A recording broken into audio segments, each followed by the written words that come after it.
Здравейте, приятели! Вие сте с Скритата истина. Днес е 25 април 2015 година и днес ще поговорим за скритите символи в известни логото на големи корпорации. Попаднах ето на тази реклама на МТО, която наскоро излезна и която се възползва от този шум, който се вдигна покрай тези глупости, конспирация, илюминати и а, ето този сорт клипчета, където се подиграват с нещо, което или не разбират, или нарочно гледат да усмиват това нещо. Сега ще разгледаме тази реклама и тук какво ще ни направи впечатление. Значи това е реклама на MTEL, на Loop, някакъв нов план, рекламата от посната на 16 март 2015 година и тук естествено в стил Illuminati или там каквото му се вика на това, някакви рандом неща, тук се свързват 1, 2, 3 глупости, Джорджано, Морджано, срички, 2-2, 0, някакви такива неща. И обаче сега ще разгледаме нещо много интересно. Ето това сега, което ще излезне.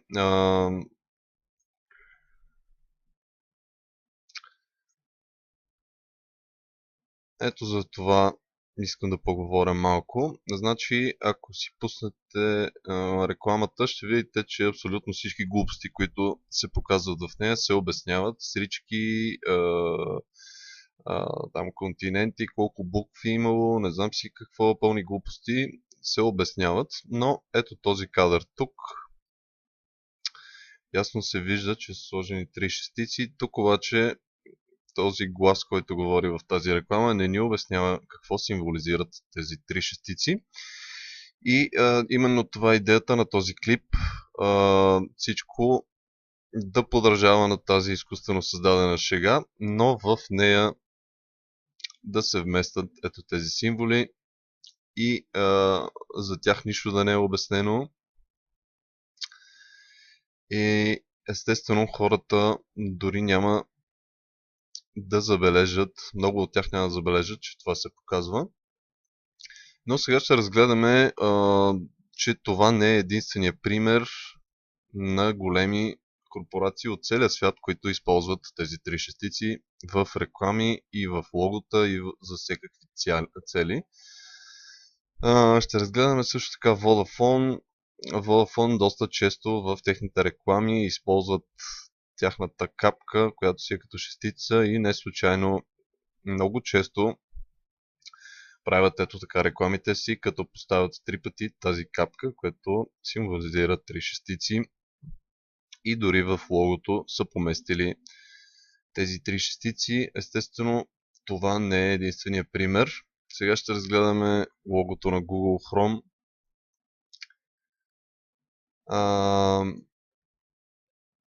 Ето това, ето така изглеждаше първоначално логото на Google Chrome.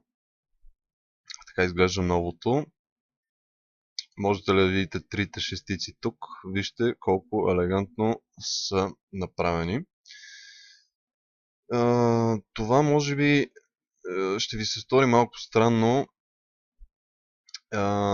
Затова трябва всеки сам да разгледа тази информация, да я проучи. Защо се използва това? Според мен се използва като начин на маркиране на продукти. Например, ето сега ще разгледаме символизма в Monster Energy. Както виждате в самото лого са скрити 3 шестици, написани на еврит.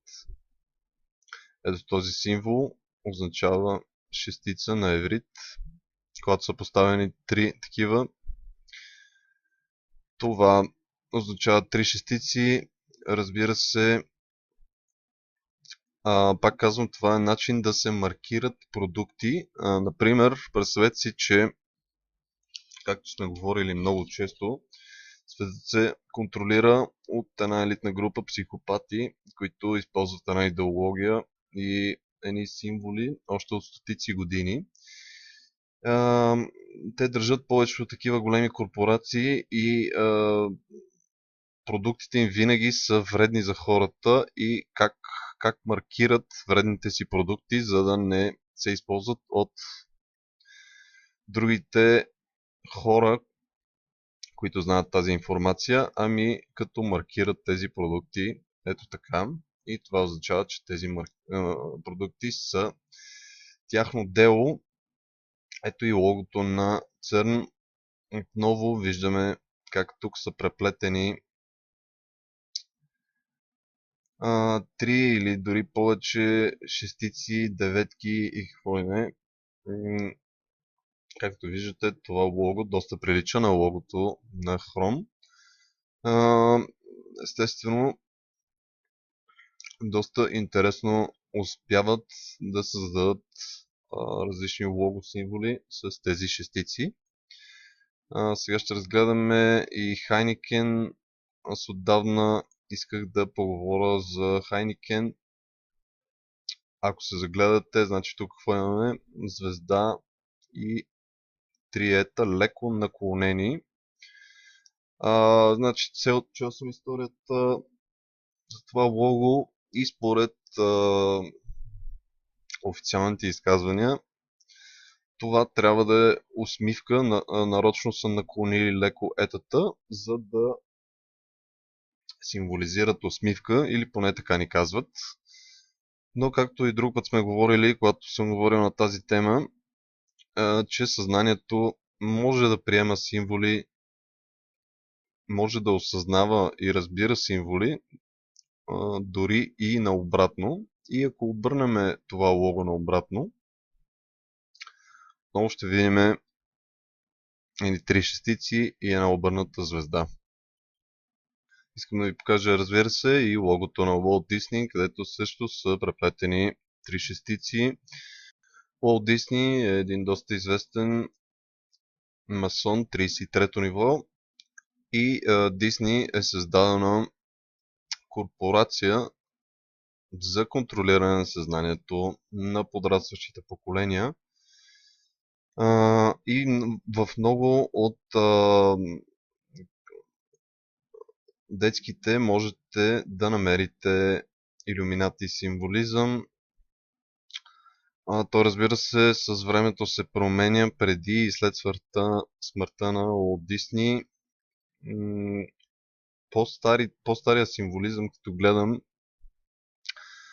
вижте тук, например, това че Скруч, тук отзад пише Ask about Illuminati, попитай за Илюминати. Тук на дъската е написано пак Илюминати, разбира се, символа на окото. В детските на Дисни има много Илюминати символизъм, но това е една отделна тема, за която ще направя отделно клипче и ще коментираме това нещо. Това беше, което исках да ви покажа днес. Харесайте и споделете това видео, ако мислите, че е информативно. Коментирайте, оставете вашето мнение по въпроса. Оставете ми, разбирате се, и линкове с други такива добри примери. Също така не забравяйте да се абонирате към канала на Скритата истина. Това беше от мен за днес. Аз съм Александър Нетков. Бъдете информирани и до следващия път.